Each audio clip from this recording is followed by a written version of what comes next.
But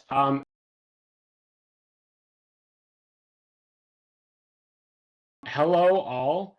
Thank you so much for joining us. I'm Alex. My name is Alex Walling, and I'm the engagement chair on the Associate Board at Covenant House, Michigan, a shelter for homeless young adults. Um, so we're going to start a discussion with four incredible panelists, followed by a brief audience Q&A at the end. Please submit your questions using the chat box below, and we'll get to them once we wrap up. So before we begin, just a brief shout out to the Trevor Project, Ruth Ellis Center, Detroit Phoenix Center, Covenant House International, Detroit Young Professionals, and Professor Bianca D.M. Wilson at the Williams Institute at the UCLA School of Law for their help in supporting this event. And of course, a major thank you to the staff and Covenant House Michigan for helping us put this together. Now, let me introduce our moderator. Sean Hyland is a managing director at Accenture, specializing in agency services for the hospitality industry, leads Accenture's Local Pride ERG, and is a board member for the Detroit Regional LGBT Chamber of Commerce. Now, again, before I hand it over to Sean, just once again, we're doing a brief Q&A, so if you have any questions, please drop them in the chat box. Also, just as an FYI, this webinar is being recorded. So without further ado, take it away, Sean. Thanks, Alex. Welcome, everyone. As Alex said, I'm Sean Hyland. Pronouns are he, him, and looking forward to our discussion today. According to a 2021 report from the Trevor Project, a nonprofit that focuses on LGBTQ plus youths, 28% of participants sampled reported experiencing homelessness or housing insecurity at some point in their lives. A study from Chapin Hall at the University of Chicago further found that LGBTQ plus youths are 120% more likely to experience periods of housing insecurity than their cisgender straight peers. More than that, once they become homeless, they are more likely to experience a number of serious harms. LGBTQ plus experiencing homelessness report higher instances of being injured or engaging in survival sex, defined as having sex in exchange for money, a place to stay, or to fulfill other basic needs. They are more likely to report non-marijuana substance abuse compared to their cisgender peers, and are more likely to engage in risky sexual behavior such as unprotected sex or sex with a sex worker or someone who has HIV positive. And they are more likely to have been physically or sexually assaulted or abused. As a result, homelessness and housing instability can take a profound toll on LGBTQ plus youth mental health. LGBTQ plus youth experiencing homelessness report higher rates of depression, PTSD, self-harm, suicidal ideation, and suicide attempts compared to their peers. According to another report from the Trevor Project from 2019, LGBTQ plus youth who had experienced housing instability reported attempting suicide at nearly 3 times the rate compared to their LGBTQ plus peers who had not experienced housing instability. All of this and more are the reasons we are discussing this critical topic this evening. Joining me are 4 panelists. From Denver, Colorado is Dr. Jonah DeChants, a research scientist at the Trevor Project and one of the authors of the 2020 report that I just referenced. Dr. DeChants, thank you so much for joining us. Also joining us is Paulina Fangel, Vice President of Diversity, Equity, and Inclusion at Covenant House International based in New York City. Welcome, Paulina. We also have Dr. Amorie Robinson, Associate Director in Behavioral Health and co-founder of the Ruth Ellis Center in Detroit, who has worked extensively with at-risk LGBTQ plus youth and conducts trainings with mental health providers with Black LGBTQ plus clients. Welcome to the panel, Dr. Robinson. And finally, we have Ayana Odom Foxworth, Youth Action Board member at the Detroit Phoenix Center, where she advises nonprofits on unique challenges faced by homeless youths in the LGBTQ plus community. Thank you for joining us, Ms. Odom Foxworth. As we get started, I'm going to be teeing up questions to each of our panelists. But we will be looking forward to Q&A from the audience at the tail end of our panel discussion. So please submit your questions, as Alex said, through the chat function. We're going to start with Dr. DeChants. We'll begin with a bit of background. The aforementioned Trevor Project report goes into great detail on the root causes of why LGBTQ plus young people are so much more likely to experience homelessness than their cisgender and straight peers. Can you briefly summarize for our audience why this is? Yeah, absolutely. So when we think about vulnerability to homelessness and housing instability, we can think about the different institutions or spaces that support young people in that transition from adolescence and youthhood into adulthood, right? And for young people across the board, regardless of their housing status, those tend to sort of lump together into three groups, and that's your family of origin or your family that you live with, your school community, and or your workplace.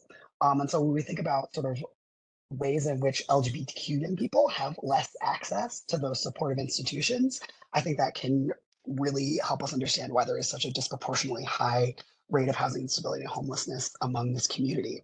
So we know that LGBTQ young people are statistically more likely to experience family conflict and sometimes even family rejection regarding their LGBTQ identity. And that can look a lot of different ways. I think sometimes there's sort of this simplified narrative of you come out and your family doesn't approve and you immediately get kicked out. But actually, in my experience talking with young people, it can be much more nonlinear. It can be a little bit more of I came out and actually my family was okay, but then my uncle had to move in and he wasn't okay with it. And then I felt unsafe and then I started to leave. And so that is a very sort of fluid and hard to pin down, not a very concrete experience for everyone. But we do know that family plays a really important role, and your family's feelings about your LGBTQ identity can really be a strong predictor of your housing status and their ability to support you. And then when we think about schools and workplaces, we also know that LGBT young people experience more bullying and harassment in schools. They are more likely to drop out, and therefore they are less equipped to enter the workforce. They also, like all LGBTQ people of all ages, experience discrimination in the workforce regarding their identity. And when we're thinking about homelessness and housing services, the ability to keep a job is frequently a prerequisite for a lot of transitional housing programs. And so if you particularly if you are a transgender or non-binary young person and you are unable to find a job because maybe you want to work in retail, but employers are uncomfortable hiring you because of your gender presentation, then you also can't get into some transitional housing programs. And so the ability to access these institutions, these spaces where that are traditional sources of support for young people, I think is a key contributing factor for why we see such high rates of housing instability among LGBTQ young people. Thanks for that answer. It certainly feels like to a lot of these folks it's probably got to have a sense of hopelessness, but that's exactly why we'll talk a lot about some of the options that are out there and what's happening. So as we discussed in the introduction, LGBTQ plus young people that are homeless or housing insecure are at far greater risk for a number of harms than their cisgender straight peers, such as survival sex, greater levels of substance abuse. Why is this, and how are the problems faced by LGBTQ plus youth who are currently homeless and housing insecure different from those for adults, as an example? Yeah, thanks so much for asking this. I'm going to split that up into two parts, the sort of greater risk of harm and then the difference from adults. So I think about the greater risk of harm in sort of two main contributing factors. Here at the Trevor Project, we use the minority stress framework as the guiding principle for a lot of our research. And for folks who may not be aware, that is essentially a social sciences framework that says that the more marginalized identities you hold, the more your mental health may suffer because of the discrimination, harassment, marginalization, violence that you're experiencing. We observe that a lot in our data on LGBTQ young people. And unfortunately, we also observe the impact of intersecting identities of marginalization, right? And so for young people who have multiple marginalized identities, whether that's LGBTQ young people of color, young people with disabilities, young people living in lower resourced areas, those folks tend to report worse outcomes, poor mental health, because they are experiencing a lot of stress due to their marginalized identities. The other factor, so that is one reason or hypothesis for a lot of these LGBT young people experiencing homelessness. If they're also experiencing harassment at school or in the workplace, then that can cause a lot of folks to use substances to self-medicate or cause them to be in risky situations where they are vulnerable to victimization and forms of violence.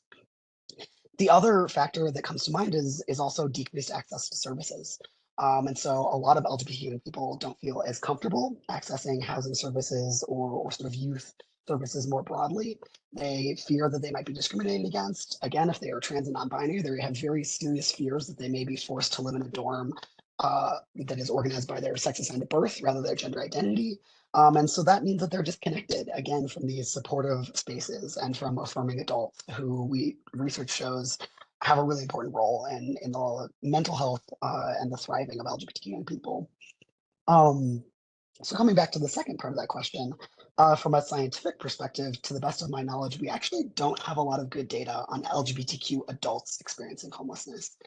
So unfortunately, I can't totally speak to that, but I do want to speak a little bit to sort of the key things we see when we're looking at young people experiencing homelessness versus adults. And I certainly would love to hear other folks in the panel's thoughts on this as well.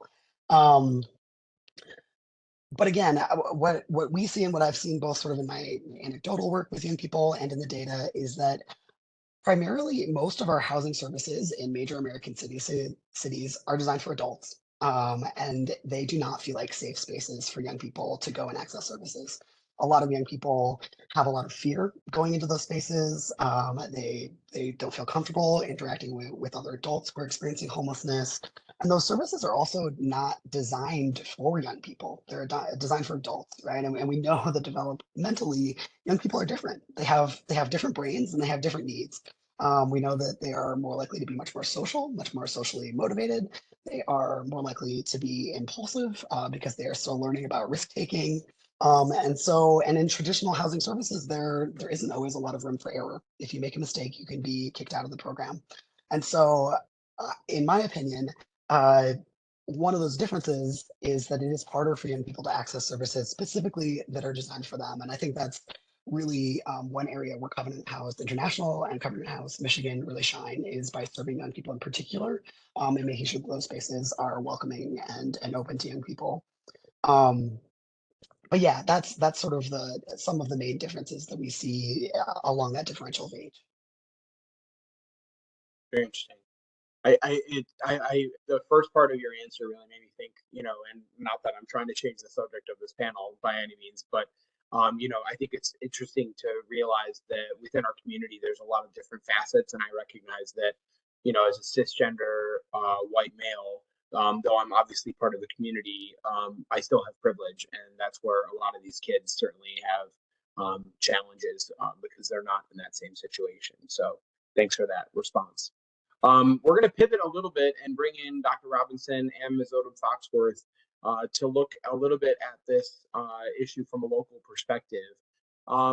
Based on what we just heard, I'm curious for your perspectives on what we experience here in Detroit. How do we see this issue play out locally? Have we seen any progress over time, hopefully? And if so, why has that improvement potentially happened? If it hasn't improved, then why do we feel like it perhaps has worsened? So perhaps Dr. Robinson, I'll start with you. Okay, thanks. First of all, can you hear me okay? Yes, come through. Awesome, thanks. Great conversation. I'm really glad we're having this conversation. This is really getting to the heart of why a group of about 20 of us decided to start an effort to, let's say, rescue and protect local LGBT unhoused youth. It was named the Ruth Ellis Center. And it came from the fact that out, open, and disclosed LGBT teens were being rejected, alienated, and even abused by their own parents and caretakers who they were living with, and it was grounds for immediate action at the time. This was back in 1998. But at the time, no one was really doing anything substantial about it in the community. And so these youngsters had nowhere to go unless they had friends that they could stay with overnight. We call this couch surfing. And so homelessness places LGBT youth at risk, of course, for sex trafficking and predators. So, they go from being at home where it feels unsafe to the streets, which are brutally and dangerously unsafe. So this was long before the catchword safe space came about. And in addition, I would say those LGBT youth from families and communities of color often talk about their struggles with religious beliefs that did not support them. And they would oftentimes run away from home because of the intolerable depression and suicidal ideation that they've been experiencing. And these are testimonies of my clients in therapy at the Ruth Ellis Center, which I work primarily with Black and Brown LGBT plus teens and also emerging adults. And these are their stories, you know, their lived experiences. So homelessness happens, you know, when there's a disconnect, you know, when there's a youngster's basic needs and their developmental needs are not being met, you know, when they're not necessarily able to fully articulate their needs to adults. And when they're not being heard or taken seriously, you know, when their very identities are being challenged or threatened, you know, there's nowhere to go that's safe to be their full authentic selves or to explore their attractions or their gender identities. So change over time, well, I would say that anti-LGBT stigma has been with us since colonization, let's say that. And with a few ebbs and flows along the way, it continues to exist. And since, let's say, 2016, it's gotten worse, as demonstrated by the efforts to take rights away from LGBT plus folks. And so the mental health risk factors, they're off the charts and have dramatically, I would say dramatically increased. And I believe studies have shown that as well. And certainly with COVID and isolation from COVID have really complicated these mental health factors. I know our wait list at the Ruth Ellis Center and those of other affirming, you know, mental health resources are beyond capacity. And I would say that the severity of symptoms such as PTSD have gotten worse. I hate to say that, but the nation has yet to embrace the outrage that many of us feel every day. The homelessness intersects with quality of mental wellness, intersects with race and ethnicity, intersects with gender, socioeconomic status, with oppression, with social justice. As the doctor was saying, you know, the minority stress model. And we haven't even touched on the lack of access and resources and the treatment, or shall I say, the mistreatment of unhoused youth once they end up in a shelter. Perhaps, you know, this will come up later, but for now, I'll just kind of leave it there. I will say that I'm proud of the fact that the Ruth Ellis Center was built from the ground up, and we now have a new residential facility for permanent, and I say permanent, supportive housing, which just opened last year, where LGBT plus emerging adults no longer have to get kicked out of shelters and other facilities because of the discrimination from prejudice, bias, and certainly unethical behavior of housing staff. They no longer have to worry about having to go from place to place. And this is the dream of the founders, as I am one of them, of the Ruth Ellis Center in 1999. And next year, we'll be celebrating 25 years of providing comprehensive services, including the provision of housing, outreach, primary health, behavioral health, gender affirming care, and certainly you're invited to the celebration. So that's what I'll say for now. Thanks, Dr. Robinson, and congratulations on the anniversary. Before we move to the next question, I wanted to see if Ms. Odom Foxworth wanted to weigh in and on that local kind of perspective and kind of what we're seeing here in Detroit. Yes, so first of all, thank you so much for allowing me a space to share a youth perspective as well as represent the Detroit Phoenix Center. So I would say things have probably, and like Dr. Robinson said, things have been going in a negative direction, in my opinion, or from what I've seen. The impacts that homelessness has on youth, let alone LGBTQ youth, already being probably, you know, not accepted at home, and then also being a young person trying to understand themselves, trying to figure out what they want to do in life, as well as, you know, figure out the world. It can be overwhelming, and the mental health effects that that has inevitably can like really it can take a toll on a person. So and with all the things going on in the media around LGBTQ communities, young people see that, you know, and they see how their environments are reacting. They're seeing how people who are in power are reacting, and that makes them anxious. That makes them worried, and it only contributes to the amount of stress that there is living on the street or couch surfing. Um, I can also speak on just the resources that the Detroit Phoenix Center has, and we're one of the only drop-in centers in Detroit where young people can get showers, food, water, laundry services, and just a place to rest. And also, we can help them find the proper mental health services as well. So, but if that could be replicated, and obviously this isn't long-term housing, which is amazing, but if that could be replicated, just a place for young people to come in and feel heard and seen, and also know that this is a place that's going to recognize them for their status as an LGBTQ young person, and really like embrace that and make sure they're getting the proper support considering their specific status. um, if we could, you know, have that be replicated throughout the city, that would be amazing, and honestly throughout the state and the country, and honestly, you know, just everywhere, because like I said, young people are struggling, and young people are their mental health is really um, affected by what we see in the media, and like I said, what's around us. So if there, like I said, if there's just a safe space for them to go to, I think that would really just be the beginning to helping improve things, not only in the city but just everywhere.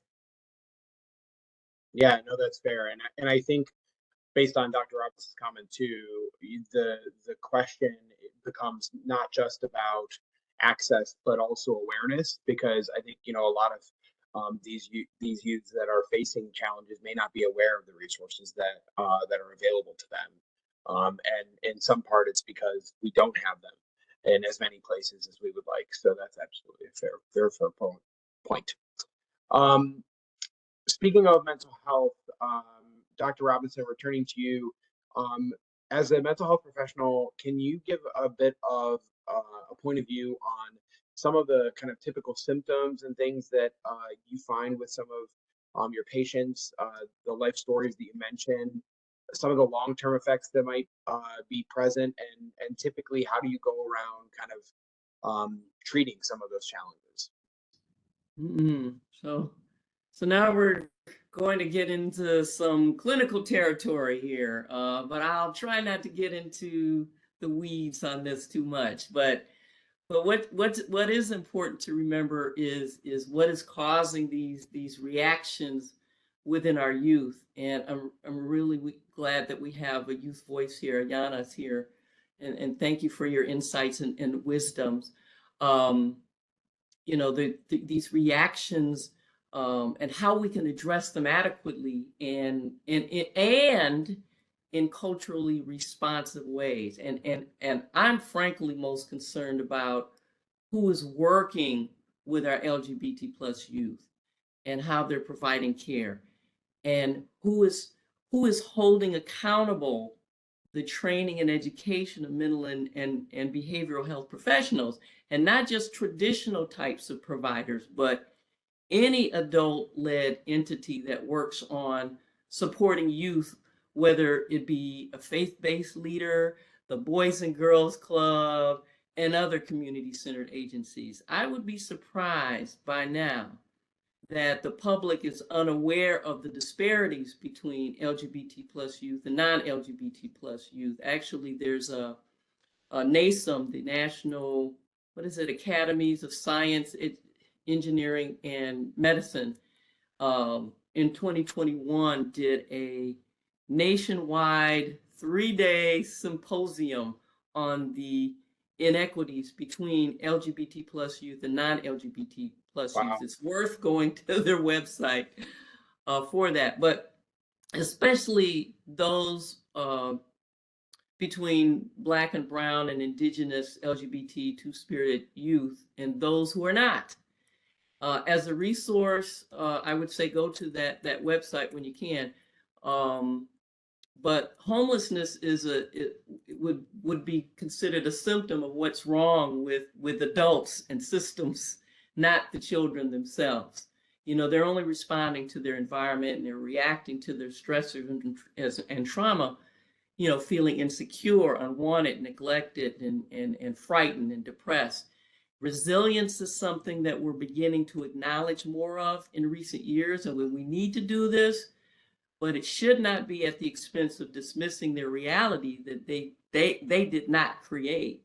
Think about that. I mean, responsible mental health care, spiritual health care, physical health, financial health care, layered with, you know, ethical systems of care are all important factors to reducing the symptoms of disconnect that you asked about. And yes, every day it's why my clients come to see me. It's why I go where they are and mentor them or offer myself as an old school role model if they'll have me. I too have struggled as a Black cisgender, gender nonconforming girl growing up in Highland Park in Detroit. And if it wasn't for the privileges of education and loving parents, I might have ended up unhoused for a time period. So hopefully we can leave here kind of remembering our respective privileges for sure, and the ability to affect and influence leaders who have the power to affect real change, equity, access to services. And this could mean things like making sure staff are receiving mandatory cultural humility trainings, you know, making sure social work courses include at least one mandatory course on best practices with LGBT plus clients. Just some examples of how we can take responsibility to kind of contribute to kind of mitigating the mental health risk factors that we're speaking of on this panel, which is only a piece of the pie, of course. I'd be interested in hearing what others have to say too. But that's kind of my take on mental health, because we do see the statistics, and I'm grateful for the Trevor Project for having their website, which is very accessible to young people as well as mental health providers, and giving some guidance and direction. That's what I'll say for now. Oh, that's great. Thanks, Dr. Robinson. Anything you wanted to add, Dr. DeChants, or anyone else? Good. Okay. Well, in your response there just now, Dr. Robinson, you did mention some of that cultural chaining and cultural responsiveness. And so speaking of that, let's bring in Paulina Fangel, who's the VP of Diversity, Equity, and Inclusion at Covenant House International.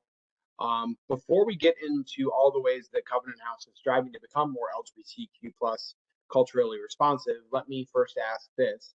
What does being a good ally to the LGBTQ plus youth mean to you? Hey everyone. So can everyone hear me okay? Yes. Great. My name is Paulina Fangel. I'm so grateful to be here today amongst these panelists who are just great and awesome. And I've been learning just hearing from them. But in terms of allyship, you know, I like to think of it as challenging complicity, or really being in solidarity with, and taking the lead from our youth has been something that's been incredibly important for us at Covenant House International. For those of you who aren't as familiar with Covenant House, we are really across the spectrum. Here we are talking to a group from Michigan, but we are in different cities across the United States, Canada, as well as Latin America. We're in Guatemala, Honduras, and Mexico. And I think it's just important to think of it in terms of the youth who are in those specific cities and states, helping us understand what is most important to them. As we've talked about, the country is undergoing an attack on LGBTQIA plus individuals in many ways. And so what a youth in Florida might need in terms of allyship is very different than one in California might need in terms of allyship. So we've been having actual focus groups or roundtables with our youth to try to understand what that means for them in terms of policies and changes across the board. But allyship really depends on, I think, personal relationships. Oftentimes it's seen more as a blanket type of activity. And there are definitely institutional changes that need to be made. As I just mentioned, Florida is different than California. But I do think that oftentimes it comes down to those personal relationships that we have at our different Covenant House sites with the youth and being able to serve them in ways that really meet them where they are. No, that makes a lot of sense. And I think given the breadth of your organization, I'm curious, are there commonalities that you see among the LGBTQ plus residents at Covenant House, and how does Covenant House support those needs? Yeah, so I think it's important to note that about 33% of the youth, the young people that we serve, identify as LGBTQIA plus. Depending on, and this is Covenant House wide, it varies again by different location, and our ages vary as well depending on the location that you're at. If, for example, in Latin America, we're actually serving much younger youth, and there's a lot of intersection with trafficking and youth work that we're doing in Latin America and other states across the country. But just in terms of services, we've been working with True Colors United, who some of you might be familiar with. They partner with people like the Trevor Project, which I'm just a huge, huge fan of. And basically, we did an inclusion assessment survey with them to try and figure out what the specific needs were across Covenant House International to really improve what we were doing. Because for a long time, we really didn't have those norms or services at, I think, the level that needed to be there. And so with True Colors United, we did an inclusion survey where we asked youth as well as staff what they thought was most needed. And what we found is that trauma-informed care specifically, and care that was focused on LGBTQIA plus youth, was what was needed. And so we do have special case counselors who work with that population.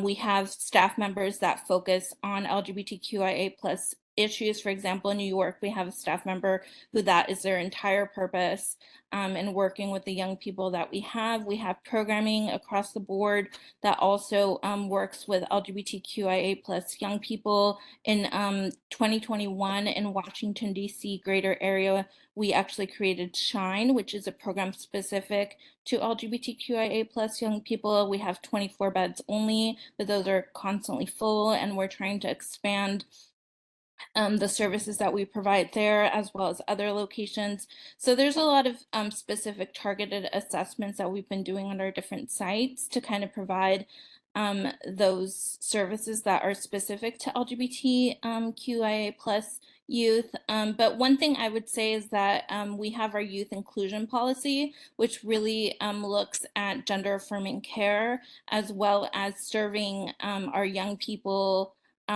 with equity across the board. And so them, for example, staying in gendered housing that they feel is where they belong, and not us placing them where we think they belong, for example, which seems like such a simple thing to do, but isn't simple. And oftentimes at other shelters that isn't happening. And so that's, for example, one thing in terms of bathrooms and other basic needs. We also are looking at the best practices across the board. And so I think the changes that Covenant House has been implementing have been really positive in that direction. I might be throwing you a curveball here, Paulina, so Yeah. forgive me. But just curious, based on what you just said, are there challenges that you've started to run into because of some of the legislation that's happening? Like different states obviously are being bring different challenges now in some of the gender affirming care that's out there. Has that been a challenge at all for Covenant House?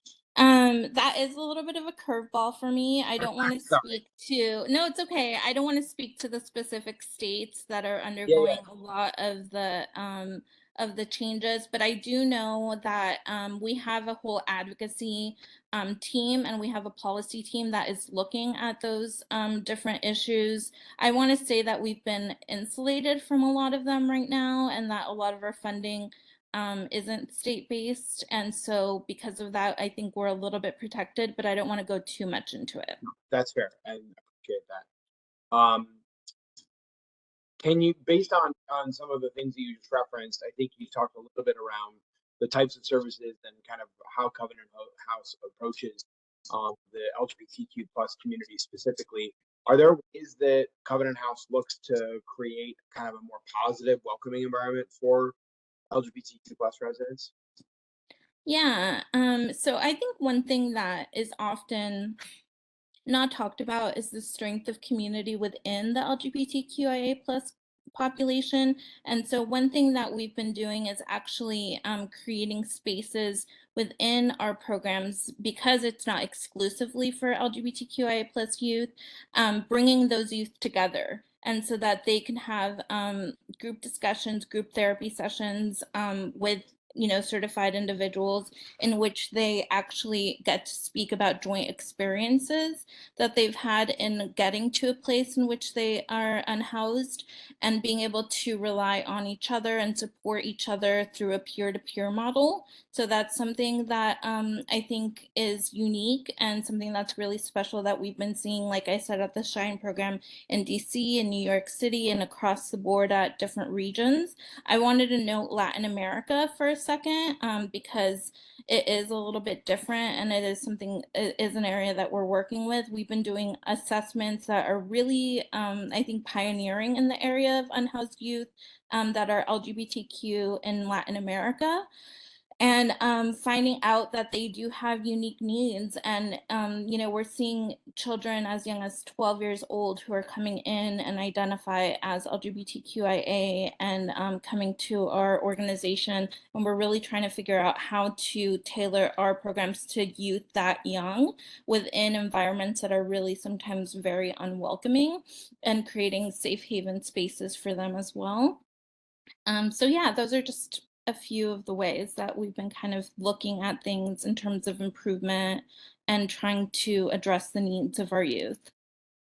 That's helpful. Thanks. And Dr. Robinson or Ms. Odom Foxworth, anything you want to add? I know you talked a little bit around the services that Ruth, Ellis, and Detroit Phoenix are providing, but anything you'd add to that as far as kind of that welcoming aspect and how to kind of give that sense of comfort?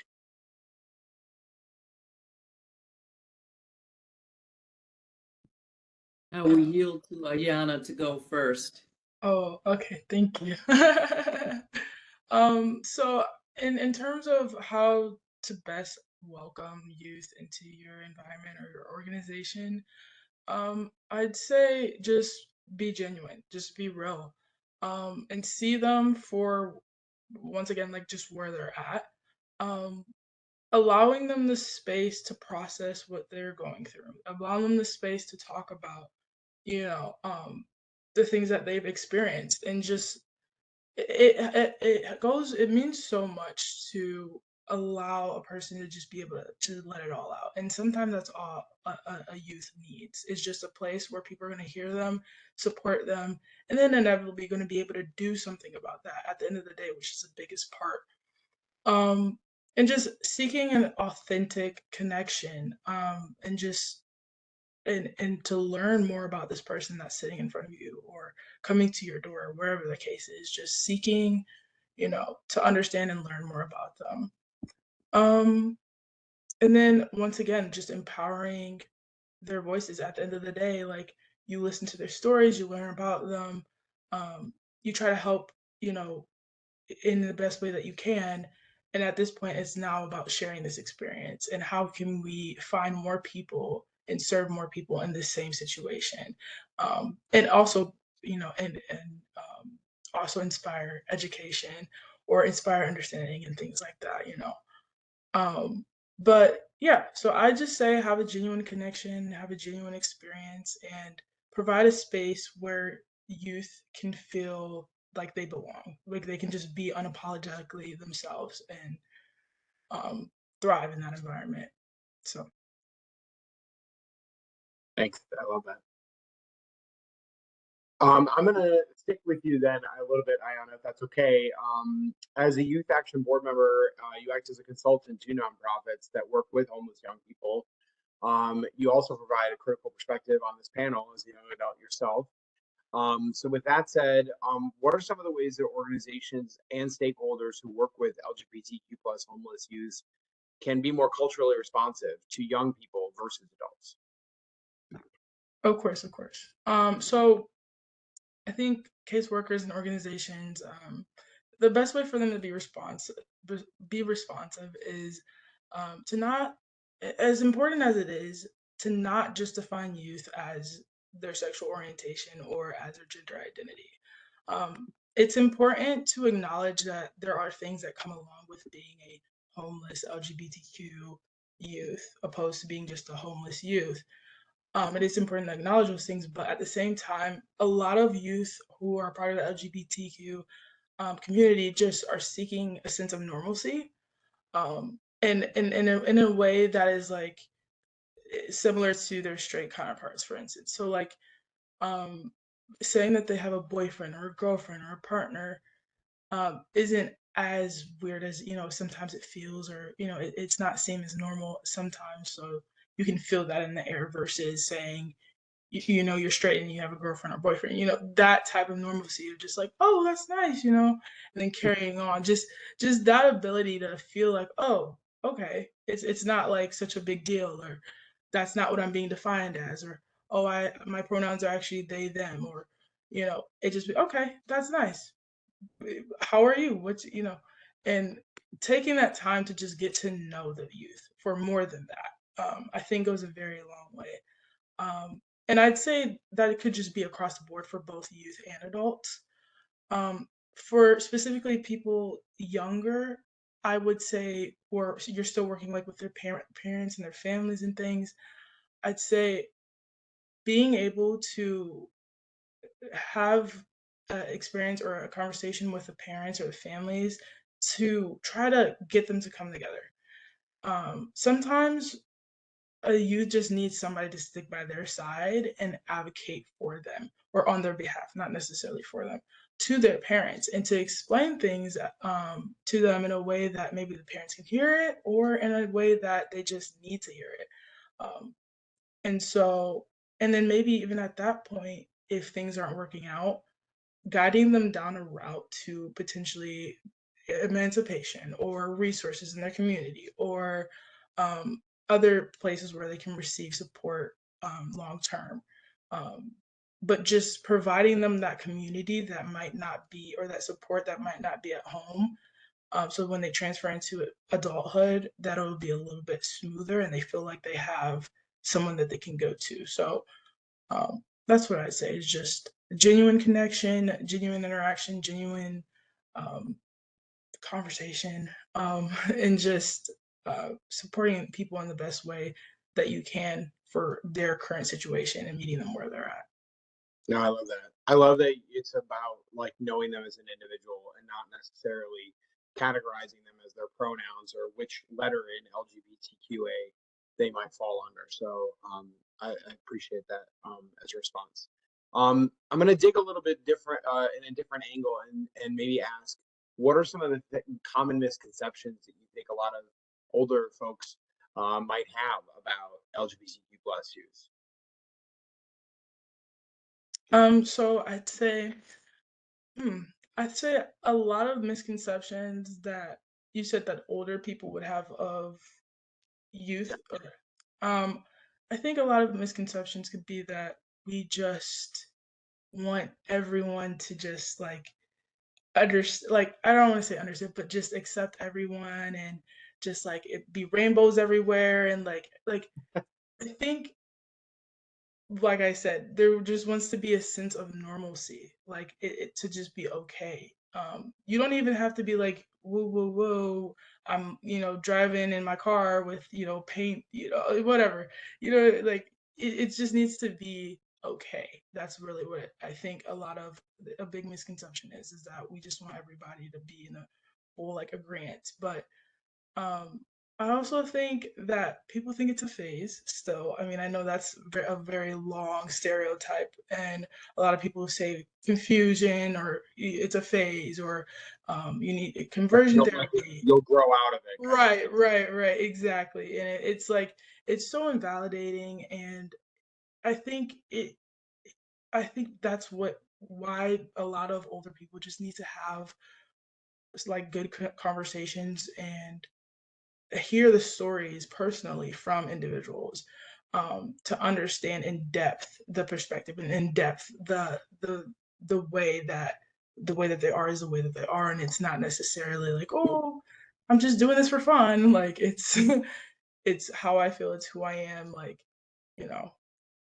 And so, yeah, I just say those are the two biggest ones, is that kind of misunderstanding of where this is coming from and how is this, even though you're saying one day you're bi and it's just like, just being understanding of where people are coming from as youth and so on. Yeah. No, great. Thank you. Kind of taking that a little bit further, and based on your role working with some of these nonprofits and agencies, can you talk a little bit about what are some of the most common ways that they deal with LGBTQ plus homeless youth and how they sometimes fall short in meeting that community's needs?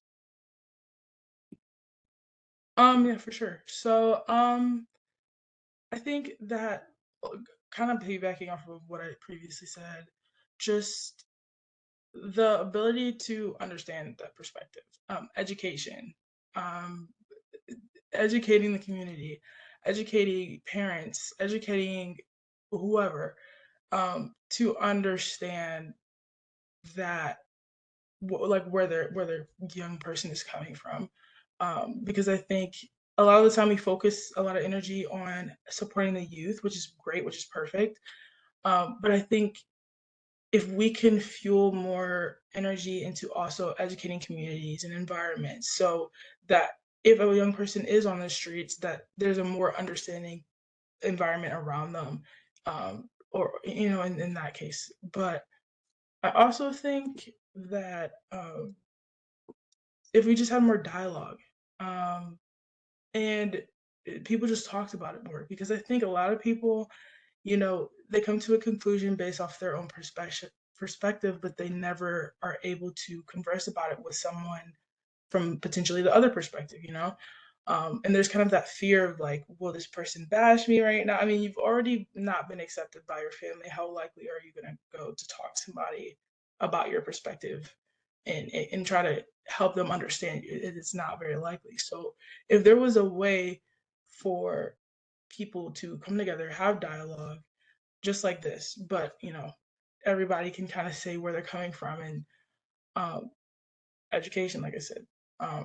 So yeah, I just say that there needs to be a bigger focus on making sure the communities are safer for LGBTQ youth, homeless or not, in general. So yeah.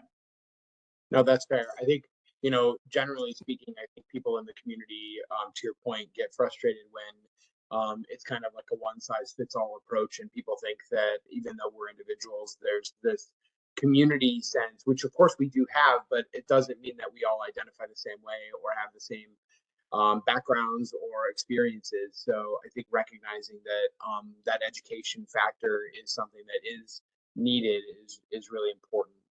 I think it also speaks to maybe widening the conversation back out again around some of what we're seeing from a national perspective.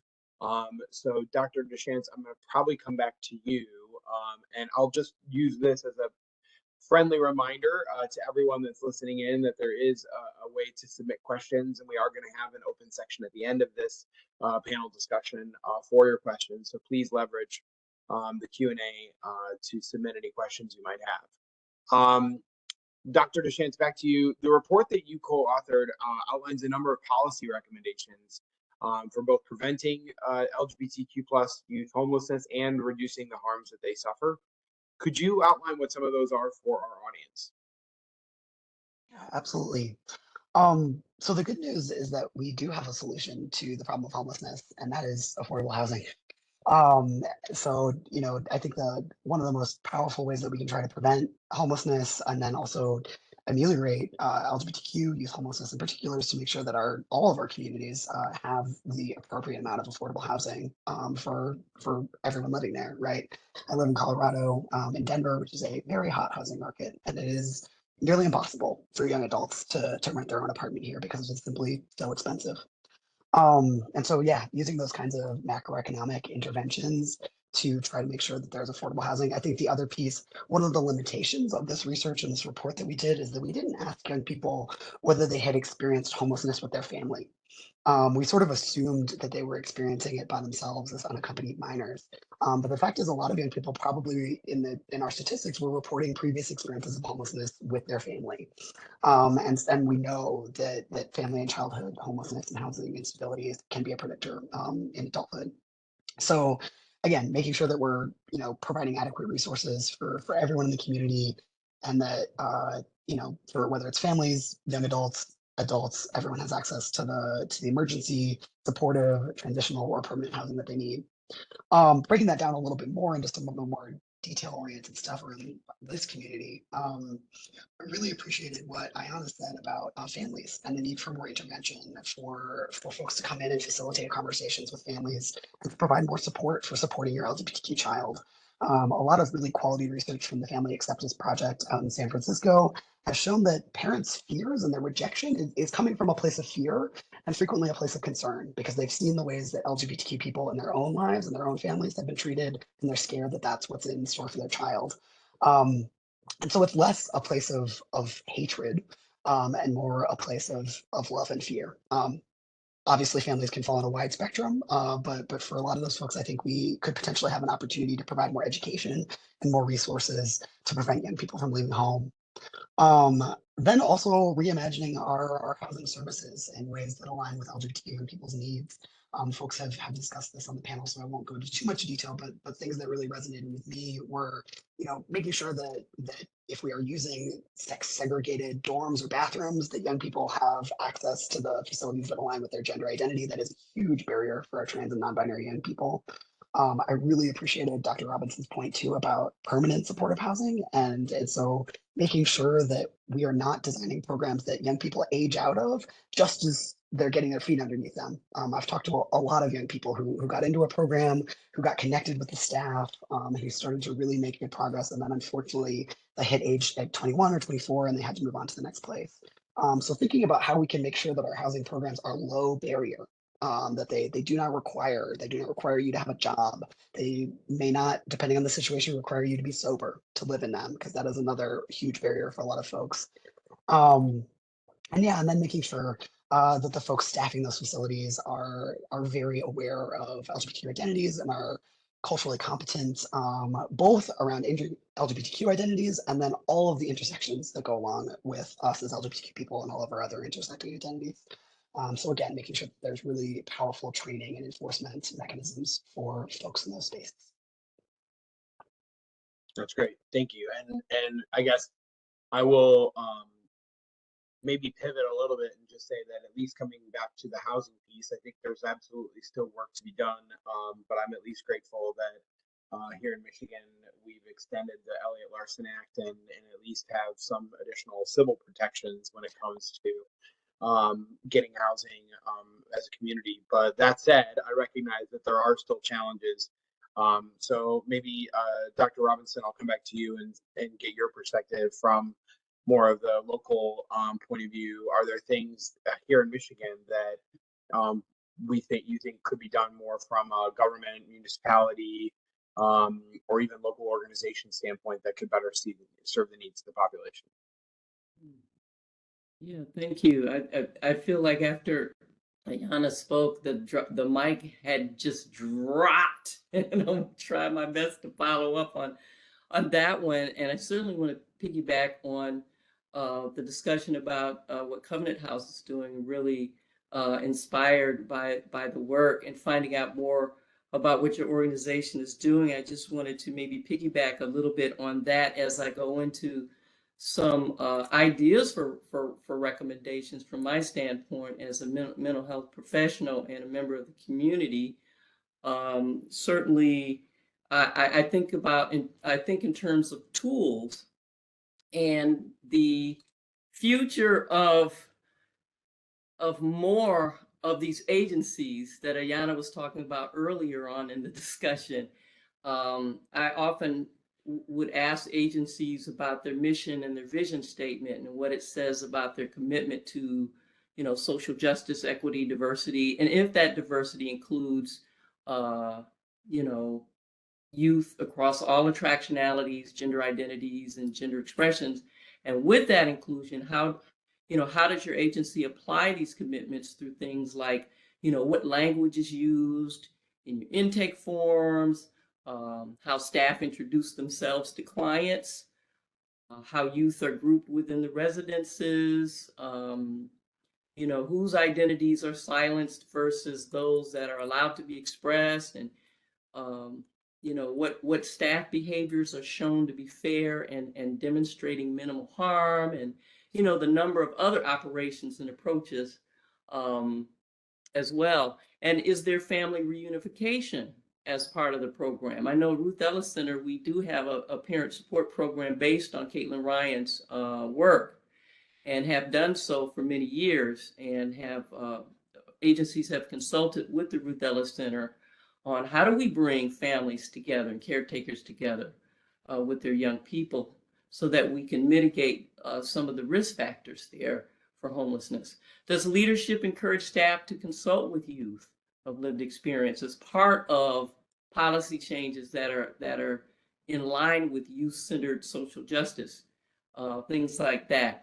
And so I know at Ruth Ellis Center, our mission and vision statements are aspirational, of course, and it reflects that we strive to be trauma-informed and based within social justice and community change within a world that is oppressive and hierarchical, patriarchal. We like to think of ourselves as respecting youth culture, and just making sure their voices are the ones that give our agency direction so that needs get met. We've been told by our person served, that we are a person served organization. Been told by families that we've been like a haven of safety and unconditional judgment, that they tend not to get elsewhere. And there's the wish and desire that all youth care agencies could have staff, from doctors to teachers to clergy to therapists, to front desk staff, that will not act on their biases against them. They want and need adults, like Ayana was saying, that they can trust not to misgender them or dead name them, or see them as less than, and to treat them with dignity. And we just started a program actually called Thriving Futures, which gives our youth opportunities to build career skills while building their confidence. And building their self-advocacy skills and their assertiveness skills, while all the while, being their full selves in the workplace. And so we find that to be, something that is important to social justice. And though I'm a therapist, you would stereotype me as being someone sitting in a room with a client as the way I do my work, but I'm going to bring us right back to the power of systemic change, and never underestimating how each of us can have an impact.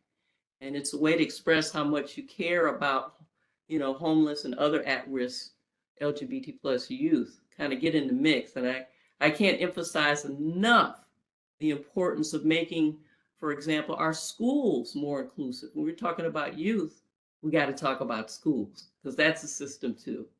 Our juvenile justice systems, that pathway oftentimes where LGBT plus youth are disproportionately showing up and being oftentimes punished for their identities. And so making our juvenile justice systems more inclusive and affecting and I'm big on this, affecting the social work graduate school pathway into the workforce with best practices under their belts and being hired at every housing agency. You know, there needs to be policies on making and maintaining mandatory training and education for all staff. And I mean the security guard, medical staff. I think that the state government needs to put some pressure on any youth serving agency to expand the word diversity beyond racial identity, and starting at the top and normalizing the fact that unhoused LGBT plus youth, you know, need more supports and quality culturally responsive care. And as I stated before, we need to get the attention of the government and other entities and educate them on these health risks. I think everyone has said this. Education, education, education, and giving them data. Sometimes data speaks volumes to people. Letting them know the ethics, letting them know some of the legalities around abuse and neglect, for example, the data reflecting the disparities and transmitting them into healthy outcomes. I know Dr. Bianca Wilson from the Williams Institute can provide a lot of data for us. But the youth I work with find it difficult to get providers to take them seriously and to acquire the health insurance they need, for example, to receive good quality care. I know that in mental health, psychiatrists are overwhelmed and have wait lists beyond 1 year. And our youth are in need of higher levels of care and often are unable to find the resources that they need, let alone resources that are sensitive to their needs. This has been a problem area that we've recognized, I know, at the Ruth Ellis Center. And the problem is complex, and it's going to require some complex solutions. So those are some of my comments for now.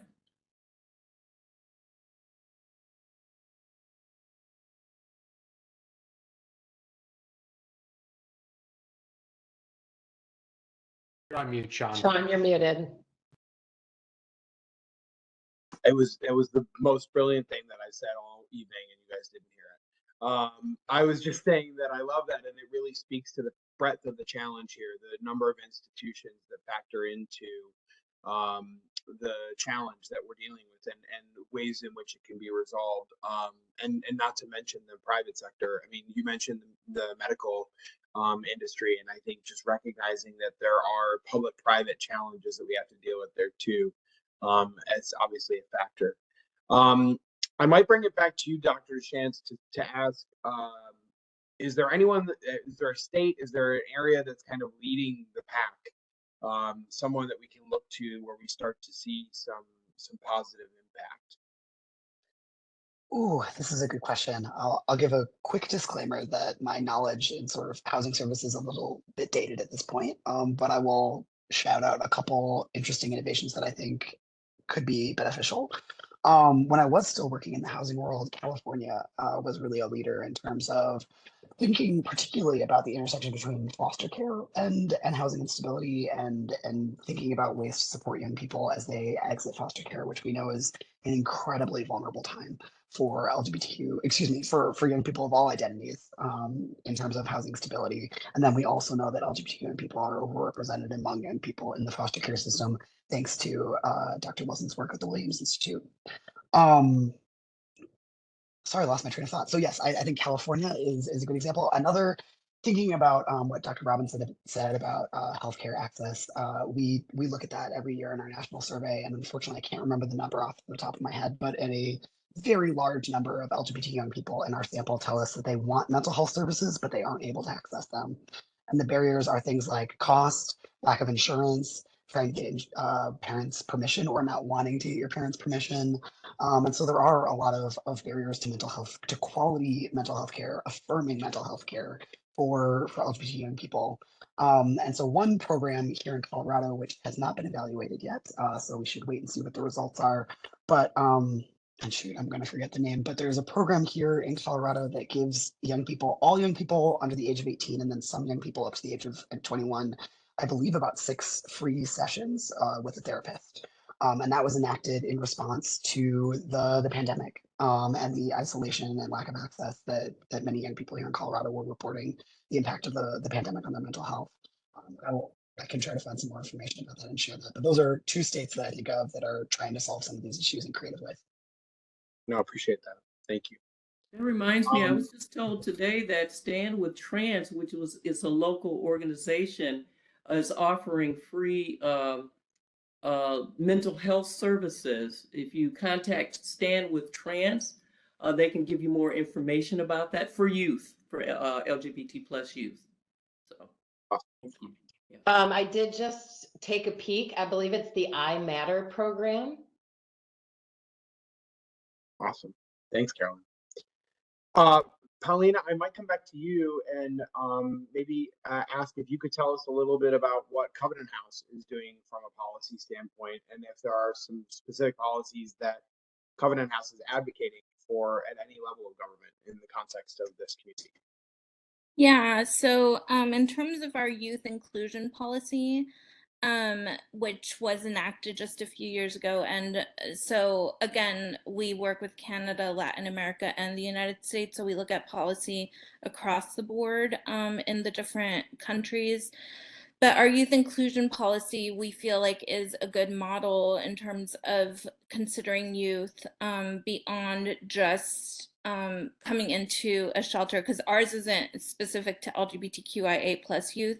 So they're amongst youth that don't identify that way. And so what happens when you come into a Covenant House and are represented as an LGBTQ youth amongst youth that isn't considered to be LGBT? And so oftentimes, I think policy becomes really important to transfer, not just amongst the different Covenant houses, but being part of Washington, D.C. policy. So we actually have, as part of our advocacy, a lot focused on trafficking, which we haven't talked about as much, and how that impacts the LGBTQIA plus community. But a lot of the legislation in Washington, we've actually had advocacy teams go to Washington to advocate, whether it's in Latin America, which is where a lot of our trafficking work is being focused on, especially for undocumented youth that come and try to enter the United States, aren't able to enter the United States, and then somehow find themselves in a trafficking pipeline. And that's something that's very complicated. But so we've been working with Washington, D.C., with different Congress people and advocating for them to this, how that is happening, because a lot of those youth, if they do enter the United States, end up in one of our Covenant houses. And so we are trying to figure out exactly. Paulina, Yeah. I'm so sorry to interrupt you. I think maybe Yeah. your sound got blocked or something for a second. Okay, can you hear me now better? Yes, that's better. Okay. Yeah. Great. So basically, with the migrant youth that are coming, if they do make it to the United States, we're seeing them come to our Covenant houses. New York, for example, has a significant number of youth who have come in terms of immigration policy really being something that isn't often considered for LGBTQ youth, but there is an overlap and an intersection there for LGBTQ youth who are immigrants that are coming from other countries. And so that's something that, in terms of policy, we're really trying to consider how sex trafficking ends up impacting that youth specifically. And in our advocacy work in Washington, D.C., trying to speak to Congress people about how LGBTQ youth, and not just LGBTQ youth exclusively, but are being impacted by trafficking pipelines that are happening across the US-Mexico border specifically. And so that's very different than what we've been talking about during this panel, so I don't want to get too deep into it. But it is something that we're working on. Our Latin America program is something that we consider to be a model and very strong in terms of looking at these issues. And so that's definitely one thing in terms of policy. And so I think that's probably the biggest thing we've been working on. There is a bill that's coming up to the table looking at specifically housing and affordable housing costs. That's looking at it from a federal level and not just state to state level, because there are great programs happening in different states, but how do we kind of take that and look at it from a federal perspective? And so that's something that our advocacy team at a federal level has been supporting, and it is very nonpartisan, which isn't always always the case these days. And so being able to be part of that conversation has also been important. But I think trafficking in general is something we haven't been talking about in terms of the intersection of LGBTQIA plus youth as much as we can be. And I think we're starting to see those inroads, and Covenant House is being one of the participants in that. No, that's great. And I think you're right that it doesn't get talked about that much. I think a lot of times it's an issue that people kind of isolate into itself and don't look at it through that lens of intersectionality as much as they should. So thank you for bringing that up and raising that as part of this discussion. I want to pivot a little bit, maybe back to Ayana in the context of some of what we're seeing organizations do. We talked a lot about what kind of governments and kind of state organizations can do. Given your work with some nonprofits and other stakeholder groups, are there things that you're seeing those advocacy institutions kind of step up and do that's helping to address this challenge? Yeah, so firstly, I will say that as LGBT youth, it is really exciting to see so many people talk about our experiences in such a like enlightened and professional way. I just want to say thank you guys, because there's a lot of us out there who don't feel like anybody's standing with us or will stand with us, and so I definitely just wanted to say that really quick. But moving into the question, I think that what I've seen so far is just organizations taking on more of a like valuing more youth lived experience. So, for instance, like the Detroit Phoenix Center has me and a lot of other youth that have lived experience consulting and helping organizations understand, the perspective better, which is, I think, a great thing.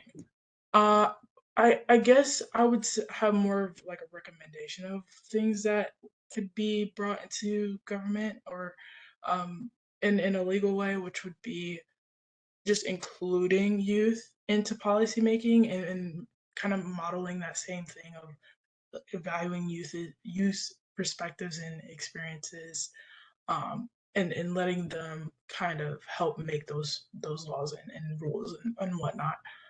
Um, and then also just the basics, like having more laws to protect youth, having more laws to provide resources for youth. I know a lot of organizations are trying to expand their youth like programs or the LGBT youth programs. So just having more resources would be great as well. So yeah, I mean that's what I would say so far. No, that's helpful. And I think, sorry, someone going to say something? Sorry. Okay. I would just say, to your point, I think being vocal about that advocacy and bringing that education that we're gaining just off of this call, I would say, back to our individual organizations, some of our day-to-days is going to help with some of that as well. So I'm going to pivot a little bit back to something that Dr. Robinson brought up, which is that we've talked a lot in the last few minutes about what governments, what other institutions can do. But I want to go maybe as a more of a round robin through all of our panelists and ask, what do you think from an individual perspective can be done to best support LGBTQ plus youth, especially in this community? Anything you would want today's attendees to specifically take away or maybe use kind of like a call to action? And with that, I might start back with you, Ayana, since you're our youth representative on this panel, and get your perspective first. For sure. So I'm just gonna reiterate the question to make sure I have it, but Yeah. you're trying to hear what can maybe just anyone do, not just organizations, to show that they support and just okay, gotcha. All right. Yep. So I'd say that people can just show that they support by, I know like it's kind of, I don't want to say like typical, but just LGBTQ things like a little rainbow pin or a little rainbow sticker or just small things like that, or putting your pronouns in your title, like that shows that you're at least aware that people have different pronouns, which goes once again a very, very long way. And so also, once again, just a sense of normalcy. If somebody does say that I prefer these pronouns or I have a girlfriend, and you maybe wouldn't assume that based off of typical standards, just letting it be what it is and continuing on in a normal way. And of course, supporting them, but continuing to see them as a person and as a youth. And yeah, so I guess supporting your local organizations as well, attending panels like this, educating yourself, helping maybe to even educate people around you by sharing the information that you've learned, not being afraid to share that information, and honestly, in whatever way that is, social media, by just conversations, whatever the case is, and being active in voting for different policies and things like that. So yeah, I just say the basics of just making sure that it's visible, because that's a huge thing. We all walk around and we never know where people stand. But yeah, so yeah. No, I love that. Thank you. Yep. Dr. DeChants, I might come to you next. What does the research tell us? No, I'm just kidding. What's your perspective on what individuals can do to help support the community? I'm gonna start with an anecdote and then I'll move to the research. But actually, years ago, I was living and working in Philadelphia, and I actually worked with Covenant House Philadelphia and some of the staff there. And I had a conversation with the executive director. I can't remember his last name, but a lovely guy. And I asked him, like, in your observation of working in this setting for years and years and years and interacting with lots of young people, do you see anything that you think sort of makes the difference between someone leaving Covenant House on a trajectory that makes you feel excitement and hope, and someone leaving Covenant House on a trajectory that makes you feel fear or, concern for that young person? And he said the presence of at least one supportive adult in their life, like a safe and supportive adult. Um, and that is actually completely borne out by our research as well, particularly for LGBT young people. We very consistently find that having at least one supportive adult in your life has a positive impact on your mental health. And the closer that adult is to you, the greater the magnitude of that impact. And so I talk about this in pretty much every presentation I give, every interview I give with journalists. It is incredibly important for those of us who want LGBTQ people and young people of all identities to thrive, to be the supportive adult in those folks' lives. So whether that's, just getting more active in the communities that you're already in, whether it's like, your faith group or your Girl Scout, Boy Scout troop, and being able to talk about LGBTQ issues with young people in ways that are safe, affirming, using folks' name and pronouns correctly. It's basic, but we hear from young people all the time that is one of the most basic steps that make them feel safe. Um, treating their LGBTQ friends and partners with respect and including them in whatever activity you're doing together.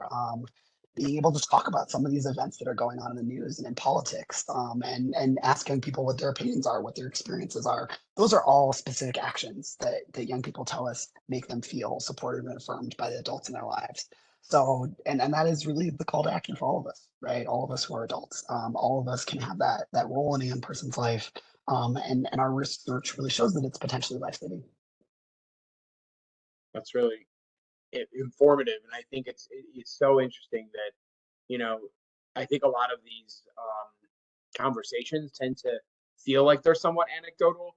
Not to minimize your anecdote, but I think the fact that it's backed up by research and the fact that it does resonate in both the quantitative and the qualitative data that you've collected really is just helpful to reinforce that message. Paulina, I'll come over to you with the same question. Sure.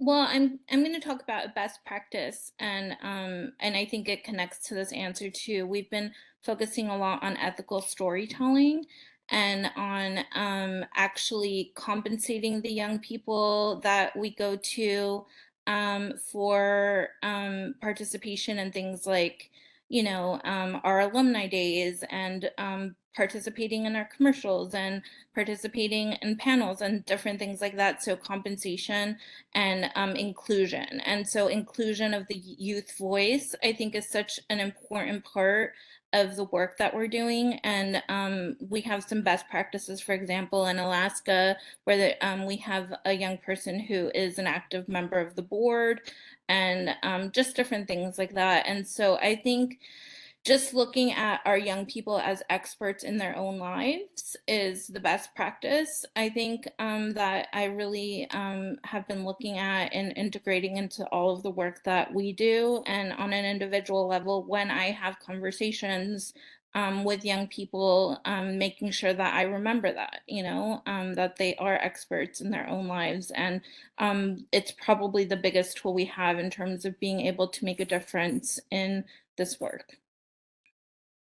No, I love that. I'm going to use that as an opportunity to boomerang back to Ayana and just say, I know you thanked us earlier, and I would just like to say, as probably one of the oldest people on this panel, thank you for being here and giving us a voice of the youth in this panel.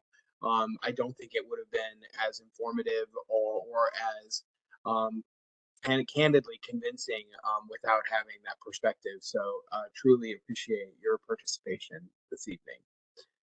Thank you for listening. Of course. And with that, Dr. Robinson, over to you on the same question around individual contribution. Thank you. And I forgot to mention earlier that my professional name is Dr. Amorie Robinson, and my pronouns are she, her, and hers. I also go by my African name, Kofi, or Dr. Kofi as well. But anyway, there's a lot I could say about resources, and I want to go back to Ayana being such a gift to us here today. And whenever you hear a young person in the room speak, you listen. That's one thing that Ruth Ellis taught me. So when there's an elder in the room, listen too. But certainly providing more resources, which Ayana said earlier, on cultural competency, and I call it cultural humility. Because you can say you're culturally competent, but there's a humility that's attached to that as well. And things like practices like introducing yourself with your pronoun. Everybody has pronouns. Everybody has an attraction orientation. Everybody has a gender identity, not just people that are minoritized, right? So and having more cross-cultural dialogues in the community, even if it means hiring somebody from the outside to come in and help us have those difficult dialogues, because that helps to destigmatize the stigma that's there and to honor the intersectionalities of our identities, and to take a clear look at our bias, our own implicit biases and privileges, and use those privileges where we are, and don't just say DEI, but add the B. I had a client tell me that the B stands for belonging. So having welcoming and affirming environments, like Carolyn was talking about earlier, and normalizing discomfort. I don't think we do that enough. We're going to be uncomfortable in having some of these conversations with each other. But if the overall goal, the overall idea is we all believe in protecting our youth and caring for our youth, we can all agree on that, right? I think we certainly need to pay attention to and address family rejection and alienation that often causes the homelessness that happens. And so that gets to engaging families. And there are ways to do that. There are tools in which to do that. I always talk about hetero cisgender Black men talking to hetero cisgender Black men and having those conversations, because I often don't see them in the trainings that I do. Where are the Black men in the room? They're not there. But we need them to, protect our youth in our community. This is an African-centered approach that I use oftentimes. And so developing tools and cultural practices and activities in our community too, that youth might want to engage in. Like I started a drumming circle at the Ruth Ellis Center too, for young people of color. And also I believe in the training of mental health professionals, which can assist with a lot of this. And the notion of calling people in rather than calling them out, is really important. And think about adopting a mentor for yourself. If you're not getting a lot of this, you know, you want to learn, but you don't know how, try to find somebody who knows and meet with them on a regular basis, and be proactive about learning. You know, and not just saying, well, you know, I love everybody. When it comes down to it, you got to show it too. So, but there are people here that can be a support to help. I think that helping youth learn how to advocate for themselves too is real important, because a lot of my clients, a lot of these young people have been so disconnected from their families and anyone to give them guidance and direction that they often are sometimes, and they'll admit, making poor decisions for themselves. And they don't have any mentors, and they don't know how to advocate oftentimes. And that's what they tell me. So helping them to build those skills too. I think that intergenerational connections are really important for young people.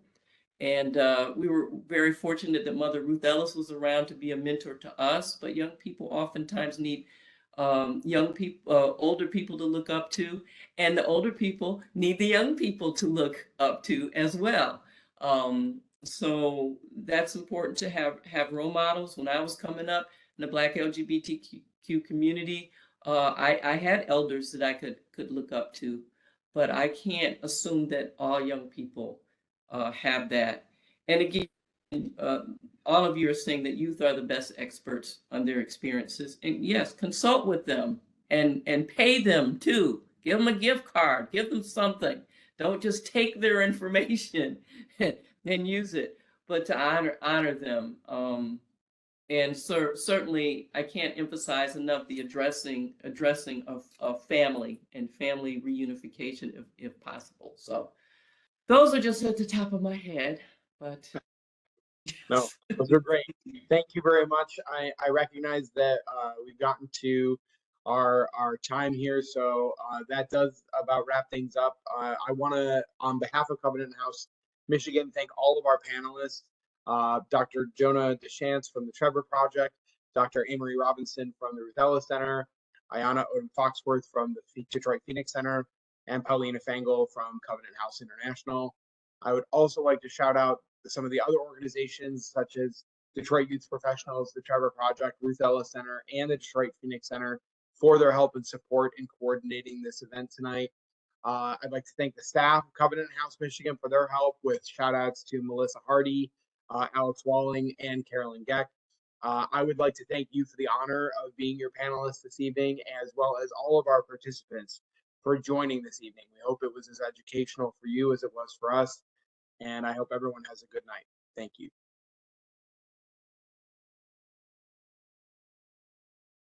Yes, thanks, Sean. And just before everyone takes off, if you would like to support Covenant House Michigan, I have to do a shameless plug here. Feel free to donate on our website. And if you're interested in volunteering, we urge you to consider applying for the associate board. It's enriched my life, and I hope is that you feel the same. So just please consider that.